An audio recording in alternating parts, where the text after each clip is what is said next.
गोकुळ दूध संघाच्या निवडणुकीबाबत उच्च न्यायालयाच्या कोल्हापूर सर्किट बेंचनं दिलेले आदेश आणि कायद्यात बदल करून शासनानं नियुक्त केलेल्या प्रशासक मंडळाविरोधात दूध संघाचे संचालक विश्वास पाटील, अरुण डोंगळे, अजित नरके, किसन चौगले, रणजितसिंह पाटील, कर्णसिंह गायकवाड, बाळासाहेब खाडे, अमरसिंह पाटील, युवराज पाटील, मुरलीधर जाधव आणि राधानगरी तालुक्यातील पुंगाव इथल्या श्री स्वामी समर्थ सहकारी दूध संस्थांनी सर्वोच्च न्यायालयात याचिका दाखल केली होती.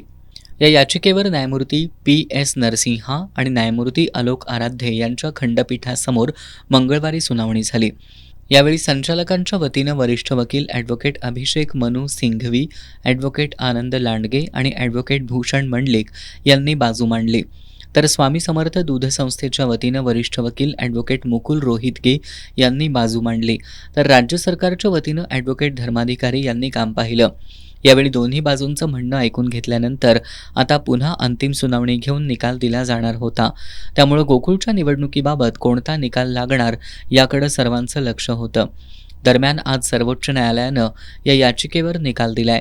लोकशाही प्रक्रियेत वेळेवर निवडणुका होणं आवश्यक असल्याचं सांगून येत्या 90 दिवसात निवडणूक प्रक्रिया करावी असे आदेश सर्वोच्च न्यायालयानं दिलेत. तर प्रशासक नियुक्तीच्या निर्णयाला आव्हान देणाऱ्या याचिकेवर मुंबई उच्च न्यायालयात सुनावणी घेण्याचे निर्देश सर्वोच्च न्यायालयानं दिलेत.